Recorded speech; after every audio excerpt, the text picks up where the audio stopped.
Bonjour, je suis Delphine Zanelli. Bienvenue dans le podcast L'entreprise de demain, le podcast de tous les bâtisseurs du futur du travail. Celles et ceux qui le vivent, le créent, le questionnent et chaque jour le réinventent.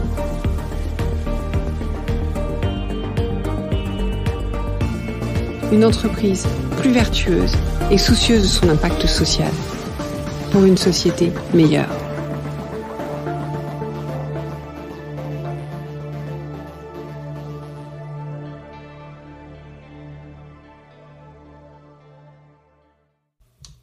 Bonjour, j'espère que vous allez bien. Bienvenue dans ce nouvel épisode.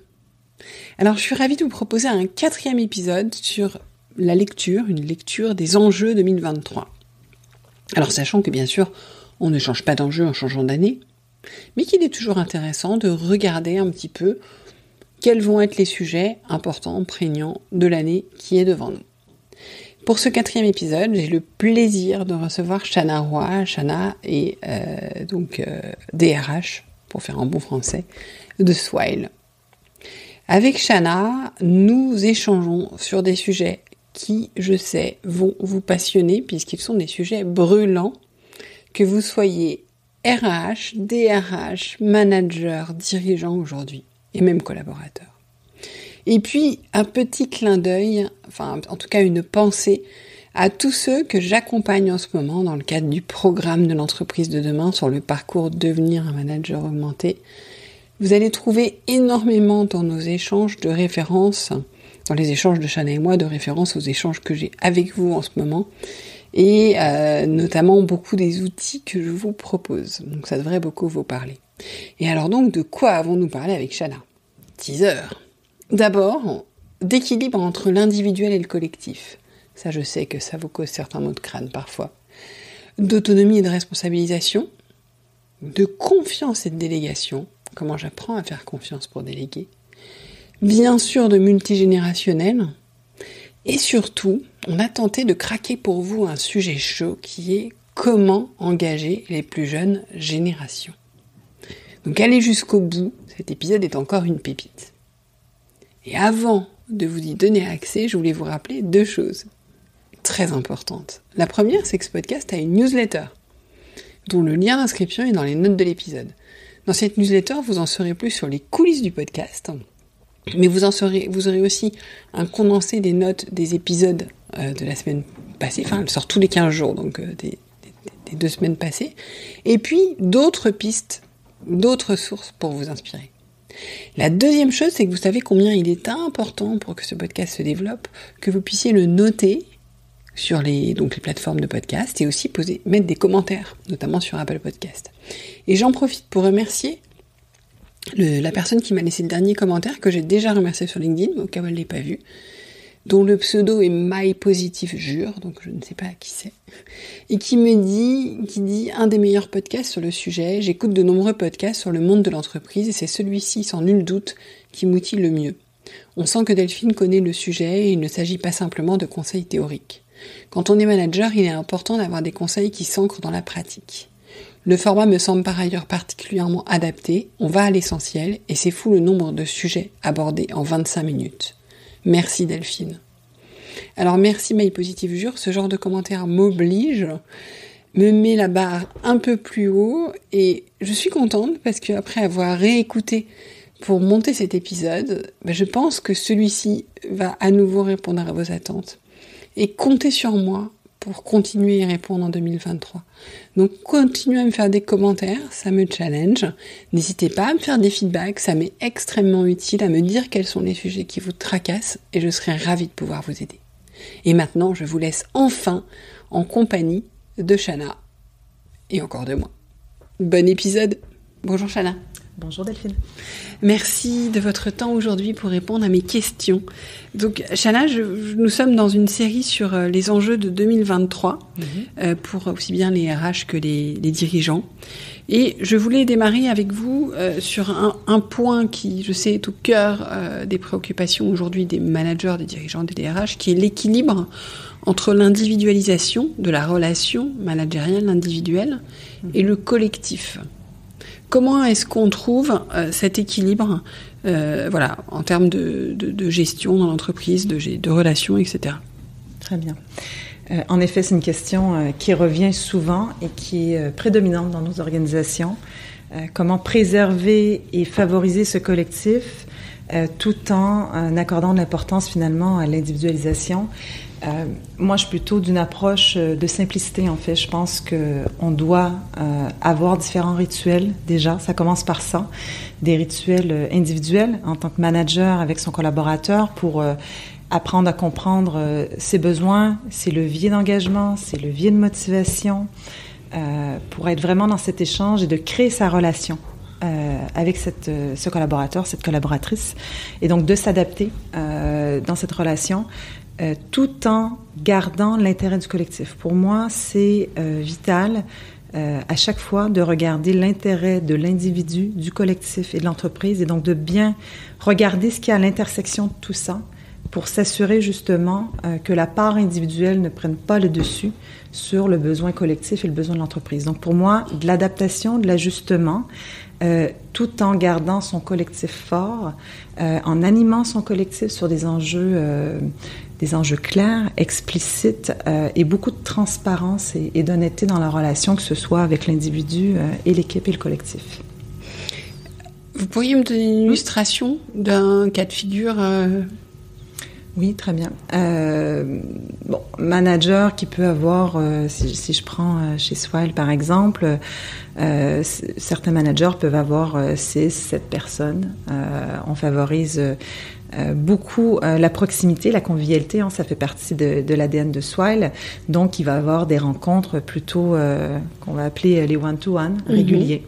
Il y aura aussi des rituels plutôt collectifs, d'équipe. Il y aura aussi des moments où on fera en équipe un pas de recul sur qu'est-ce qu'on a fait les derniers mois, qu'est-ce qu'on garde, qu'est-ce qu'on doit améliorer, qu'est-ce qu'on doit travailler. Et la distinction pour moi de la partie individuelle doit se faire justement dans ces moments de one-to-one où on va un peu plus creuser et créer cette relation de confiance. En écoutant vraiment généreusement qu'est-ce qui s'y passe, là où il y a besoin d'accompagner, de plus développer, de co-construire, de comprendre aussi qu'est-ce qui va faire que la personne va pouvoir donner le meilleur d'elle-même, les conditions de succès finalement, et de créer avec la personne ces conditions-là. Et donc ça, ce sera différent d'une personne à l'autre, puisqu'on est tous différents bien évidemment, et au sein du collectif, même chose, l'entité d'équipe à son entité elle-même, sa culture. Et donc, même chose, prendre le temps de se dire quelle est notre identité d'équipe, quels sont nos besoins, quels sont nos rituels, comment on régule entre nous, comment on régule nos émotions, sujet vaste. Mais donc, pour moi, à chaque relation doit trouver son bon fonctionnement et ses bons ajustements. Donc, une individualisation par rapport à tout ça. Et quelque part, l'une permet l'autre. Tout à fait. Quand on nourrit la relation personnelle, on nourrit la relation collective et vice-versa. Complètement. Quand on nourrit la confiance d'un côté, voilà, ça se passe de l'autre. Tout à fait. Un autre sujet que je voulais évoquer avec vous, c'était comment équilibrer la relation managériale. On parle beaucoup de bienveillance, vous parlez de bienveillance et d'exigence, je pense à juste titre. Comment on équilibre cette relation, mais aussi sur la question de l'autonomie qui est demandée et de la responsabilisation qu'elle implique. Déjà, je pense que c'est important. Moi, j'entends souvent, on oppose souvent la bienveillance à l'exigence. Et donc, j'aimerais juste prendre une petite minute pour revenir sur la bienveillance. Pour moi, la bienveillance, ça va jusqu'à je tiens suffisamment à vous, Delphine, pour avoir l'exigence de vous amener à regarder d'autres perspectives, de vous amener à étendre le champ du possible, de vous aider à aller plus loin dans ce que vous faites, de co-construire certaines choses. Et donc, pour moi, la bienveillance, c'est aussi l'exigence. Et ce que je partage souvent chez Swile, à nos Swilers, c'est justement cet équilibre entre bienveillance et performance. Une entreprise, un collectif ne peut pas être durable si on est dans la bienveillance sans la performance. Donc pour moi, c'est cet équilibre-là qui doit être trouvé. Et autant sur, oui, le résultat, l'impact qu'on doit amener, la performance qu'on doit amener individuellement et collectivement, mais pas en faisant compromis de la manière de le faire non plus. On a notre CEO qui a une phrase un peu magique, qui répète régulièrement, qui est l'excellence égale la bienveillance fois la performance. Donc, pas de compromis, même si on est extrêmement performant et qu'il n'y a pas de bienveillance, ça ne nous convient pas.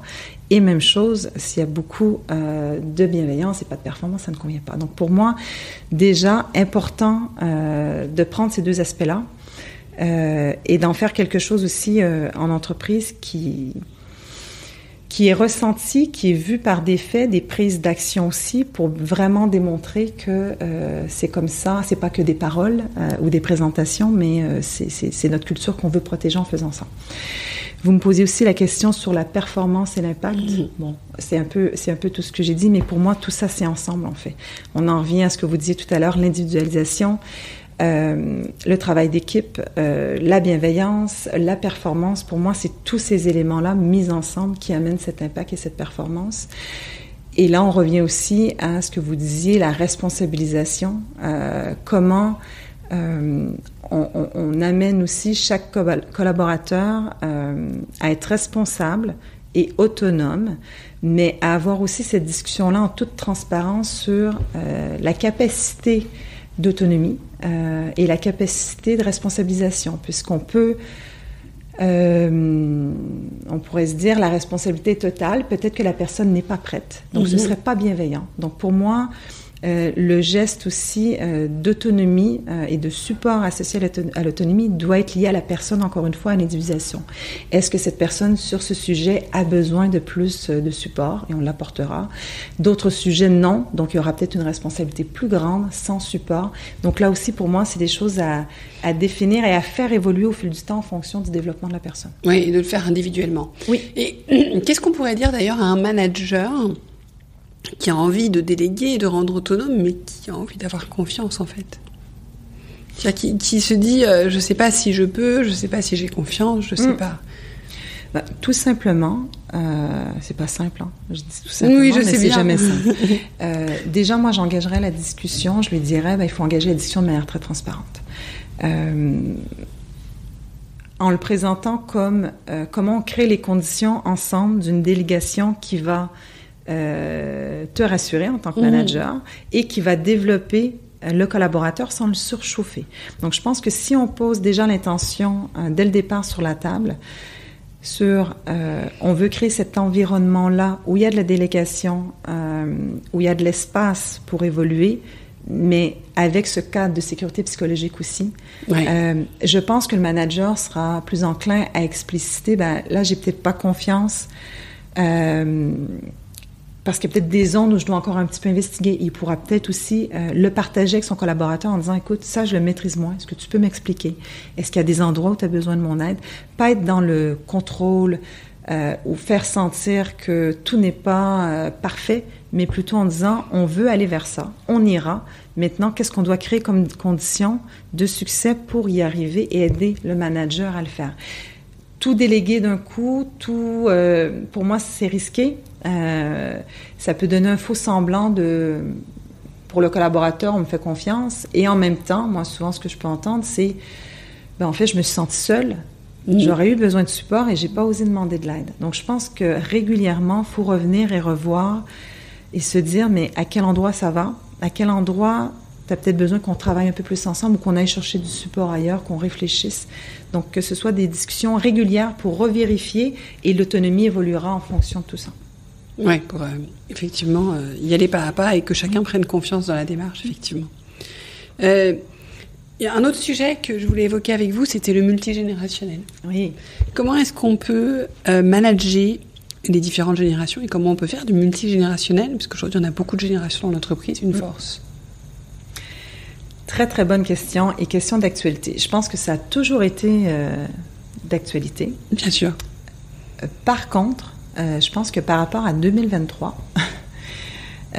moi en tout cas j'ai le sentiment que ça devient de plus en plus présent et urgent de s'attarder à ces différences.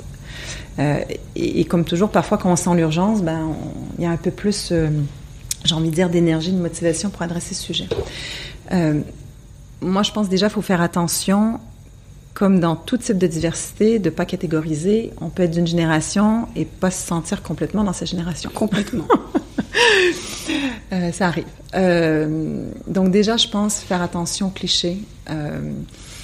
Et au-delà du multigénérationnel, j'ai le rêve, un doux rêve, peut-être une utopie que, à force de travailler dans les entreprises sur la fondation, les fondations de la vraie diversité, des conditions d'une diversité inclusive, peu importe quelle est la diversité, par de l'écoute, par de la connaissance de soi, et je pense qu'on apprend trop peu dans notre vie, dans notre société, je suis d'accord. à se connaître, à prendre un pas de recul, à connaître ses zones d'ombre, pas s'autoflageller non plus, mais être conscient de tout ça pour pas projeter sur l'autre des choses qui nous appartiennent, être responsable par rapport à tout ça. Je pense que déjà, l'entreprise, moi, mon constat aujourd'hui des dernières années, c'est, je pense que toute la partie développement humain est un vrai enjeu de transformation. Le bout, finalement, qui n'arrive pas par la société, par le système éducatif, le système familial, je pense que l'entreprise peut l'amener sur cette prise de conscience, d'aller un peu plus loin, prise de conscience de qui je suis comme individu, qu'est-ce qui est nécessaire pour moi pour être bien, comment, qu'est-ce qui me donne de l'énergie, qu'est-ce qui m'en prend, qu'est-ce que j'ai besoin pour bien collaborer, et d'ouvrir tous ces champs-là pour créer des espaces et finalement sortir de l'âge, l'orientation sexuelle, tous ces sujets de diversité. Donc moi, déjà, ça, c'est le socle de fond. Je pense qu'on doit, en tant qu'entreprise, bon, en tout cas, moi, je me le mets comme mission, et pour un impact sociétal à la hauteur de ce qu'on peut faire dans une entreprise, mais commencer vraiment à ancrer cet apprentissage-là. Et sur du multigénérationnel, parce que d'ici là, avant que cette fondation-là soit robuste, il est vrai qu'on doit donner le focus sur certaines diversités et l'aider finalement, booster un petit peu ce qu'on peut faire. Dans le multigénérationnel, moi, je pense qu'il faut créer les ponts.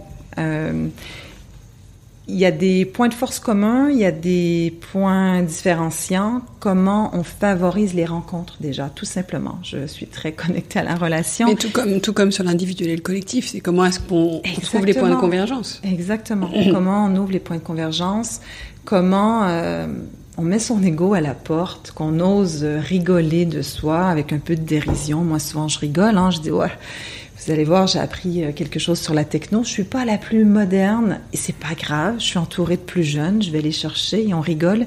Et ça ouvre aussi. Donc, comment on ouvre finalement, qu'on libère la parole finalement aussi en entreprise et qu'on rigole de ça sans juger, qu'on s'accueille. Et honnêtement, après, on voit de superbes belles choses. Les plus expérimentés, âgés, ont de l'expérience, une certaine forme de sagesse et de patience et de résilience que n'ont pas les jeunes générations. Et donc, et je pense que les jeunes générations commencent à le voir en se disant, il y a cet aspect-là où ça va pas assez vite, où je comprends pas, j'ai dit les choses, ça n'a pas fonctionné. Et le mélange, justement, de ces cultures peut apporter aux uns et aux autres. Et la rapidité de ces jeunes générations à connecter parfois des sujets où il n'y en a pas, leur ambition sociétale, leur attente des entreprises. Une fois qu'on mélange tout ça ensemble et qu'on s'écoute, franchement, il y a un champ des possibles qui est énorme. Je suis tout à fait d'accord. D'abord, sur la connaissance de soi, je pense qu'elle est très importante, effectivement. Et c'est un champ qui s'investigue de plus en plus, mais pas encore assez. Après, par rapport à ce que vous dites, moi, j'entends beaucoup de managers me dire... j'ai fait une série là-dessus sur le podcast au mois de novembre, et je suis convaincue qu'il n'y a pas tellement d'histoire de génération que de type de personnes, que de façon de procéder. Et moi, je suis très loin d'être la nouvelle génération, et pourtant, je me sens très nouvelle génération. Donc, encore une fois, ça veut rien dire. Enfin, ça veut rien dire d'une certaine mesure. Mais j'entends ce point me dire non, mais les jeunes, en fait, ils ne s'impliquent pas dans leur travail, ils n'ont pas le sens du travail accompli. Et je l'ai encore entendu ce matin, j'étais en discussion avec des managers. Donc voilà, j'entends parfaitement votre point. Et je le vois dès que je peux animer des choses multigénérationnelles, des séminaires ou des conférences, je vois très bien que ça fonctionne.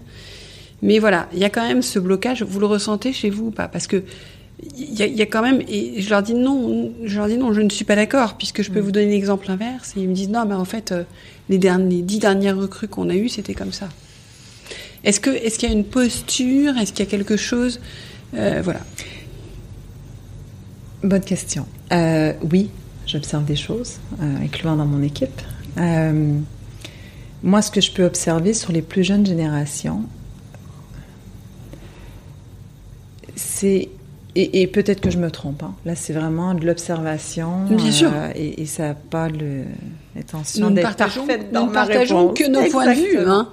Ça n'engage que nous. Ce que je peux voir, c'est que... et je ne sais pas complètement le pourquoi et comment l'expliquer, mais je vois que sur la partie stress, anxiété, moi, je la trouve plus élevée, plus forte. Je pense qu'il y a des hypothèses. Hein. C'est tout ce qui se passe aussi dans notre société, les réactions des générations de leurs parents qui veulent aussi changer le modèle. Mais je vois quelque chose autour de la peur. Chaque génération a ses peurs. Donc, c'est pas que le cas des jeunes générations, mais ce que je vois beaucoup, c'est cette peur de ne pas être apprécié, aimé. Ça va jusque-là. Et donc... je peux rester dans mes convictions parfois un peu et c'est difficile des fois de montrer la vulnérabilité. Et donc moi, c'est plus comme ça que je l'explique. Ils ont envie d'avoir un impact. Je les trouve pas moins travailleurs, bosseurs, engagés. Par contre, il y a une forme parfois de maladresse, mais pour moi, comme toute génération, encore une fois, mais qui est liée à qui je suis, qu'est-ce que je veux, quel est l'impact que je veux avoir et qu'est-ce que j'ai entre les mains et comment, moi, petit pas, je peux avoir un impact. Et je pense que ça, c'est quelque chose qu'ils ont peut-être moins appris sur cette résilience et assertivité, mais ça s'apprend. Donc moi, je pense que c'est aussi dans l'aventure avec le mélange des générations qui vont l'expérimenter. Ou alors, est-ce qu'on se posait moins cette question, les plus anciennes générations, de savoir quel impact on pouvait avoir, etc. Et de ce fait-là, on se mettait moins la pression là-dessus. Parce que ils se mettent quand même... Voilà, c'est facile à dire avec l'expérience. Je suis la première, j'étais juste avant vous, je faisais une conférence dans une école, donc avec des étudiants, donc... J'étais la première à leur expliquer l'importance d'identifier l'impact qu'ils voulaient avoir, parce qu'on parlait d'audace, c'est pour ça, de savoir où on voulait. On avait de l'audace quand on savait qui on voulait impacter, ce qu'on voulait impacter. Et en même temps, donc, on leur transmet beaucoup ça, et en même temps, effectivement... Et dans ce que vous dites, j'entends deux choses. La première, quand vous dites qu'ils sont peut-être moins... ils ont peut-être un besoin d'être aimés. Il y a effectivement... Il y a l'effet réseau aussi, sociaux, l'effet comparatif qui ajoute ce point-là. Et ensuite, finalement, c'est une discussion que j'ai avec des managers, souvent quand ils me parlent, justement, on parlait tout à l'heure de problématiques de confiance, de délégation, et quand ils me racontent les erreurs qu'ont pu faire les jeunes et qu'ils ne voulaient pas l'accepter. Donc je trouve que ça fait assez sens par rapport à ça, parce que finalement, c'est à ces moments-là qu'on a le sentiment, en tout cas quand on me dit, je ne sais pas s'ils sont engagés, c'est sur ces sujets-là que ça revient. Donc je trouve ça intéressant. Et la deuxième chose... Vous avez touché un point qui est la vulnérabilité. Il y a 15 jours, je travaillais avec un dirigeant qui me dit « Je comprends pas, mon codir ne me dit jamais quand il a des difficultés. » Et je lui dis « Vous leur dites quand vous en avez ?» Il m'a dit « Ben non, je peux pas. » Je dis « Mais en fait, ça commence par là. » Donc c'est aussi peut-être qu'on ne leur montre pas assez, parce que c'était aussi pas vraiment l'ancien modèle de montrer de la vulnérabilité. Et donc, on n'arrête pas de parler de vulnérabilité, et finalement, que c'est peut-être une solution d'ouvrir, de s'ouvrir plus sur nos failles pour laisser de la place à ces générations dans le fait de faire leur place, en fait, tout simplement. Totalement. Ça, je pense que c'est un point de travail multigénérationnel. La vulnérabilité et apprendre à demander de l'aide. Oui. Et ça, c'est toute génération. Moi, il y a ça qui me vient en tête. Et vous disiez aussi sur est-ce qu'on se posait autant de questions. Je pense qu'ils ont un sentiment d'urgence fort, plus que ce qu'on avait, ou les générations... Oui, d'avant. clairement. Il y a un sentiment d'urgence et une anxiété qui vient liée à ce sentiment d'urgence. Et je pense que des fois, il faut juste les aider à découper les morceaux, en fait. Ils voient ça comme une énorme montagne. Ils ont beaucoup de capacités, ils sont intelligents, il n'y a rien à dire. Ils sont vifs. Ça va très vite. Donc, il y a plein de belles choses. Je pense qu'ils peuvent se décourager en se disant « Waouh, il faut changer le monde. Il faut changer le monde, je commence par où ?» Et moi, ce que je peux voir parfois, c'est qu'ils aimeraient adresser tout d'un coup parce qu'ils se disent « Il faut aller vite, donc on ne va pas. » Et c'est l'apprentissage d'avancer étape par étape. Exactement. D'accompagner. Et ça demande de la patience, de l'embarquement, aller influencer, convaincre. Et je pense que c'est ça. C'est là où on peut les aider à se muscler un peu. Les intentions sont bonnes. Je pense qu'ils peuvent... ils sont pas désengagés. Ils peuvent se décourager, je pense, parfois. Donc, on peut, je pense, nous les aider à couper les défis. À les découper pour que ce soit petit défi par petit défi pour pas qu'ils se découragent. Et leur partager nos vulnérabilités. Toute génération à ces moments difficiles, tout le monde rencontre des défis au travail et ça fait partie de la vie professionnelle et c'est aussi comme ça qu'on gagne en sagesse et en expérience. Mais c'est vrai qu'on pourrait partager plus. Ouais, c'est sûr. Et c'est marrant parce que c'est quelque chose, j'ai envie de vous dire, qu'on pourrait retourner. Parce qu'alors qu'on se parle, nous sommes en France en pleine manifestation sur les retraites. Mais pour moi, ça pose le sujet de l'emploi des seniors qui, massivement, 10 ans avant la retraite, n'ont plus de job. Et j'ai envie de dire qu'il faudrait faire la même démarche vers les seniors. Je le dis cash, hein, moi je suis presque senior. Hein. J'ai 51 ans, donc c'est pas. Mais ce que je veux dire, c'est que il y a aussi ce chemin à faire parce que ils viennent d'un autre univers de l'entreprise qui parfois les a épuisés. Et donc ils ont besoin de reprendre confiance aussi.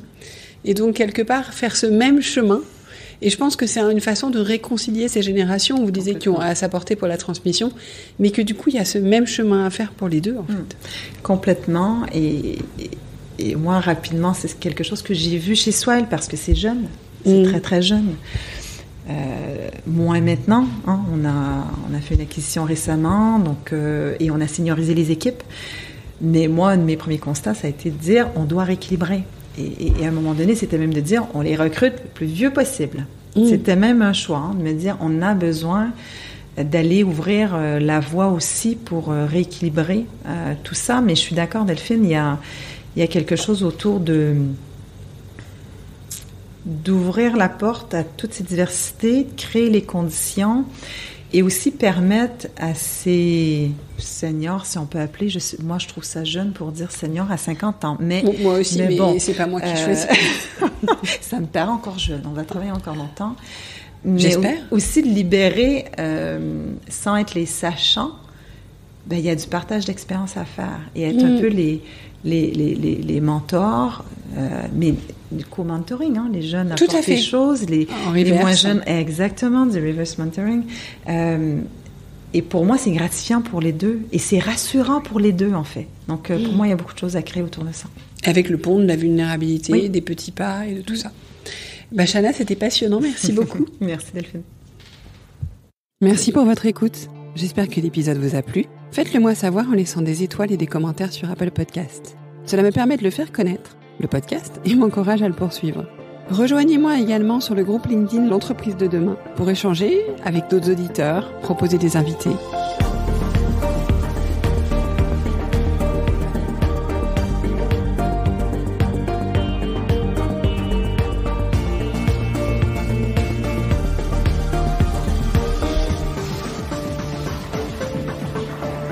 Je vous donne rendez-vous jeudi prochain pour un nouvel épisode. Cette série est produite par Delphine Zanelli et Ose Masterclass. Réalisation sonore Cyril Carillon et au micro Delphine Zanelli.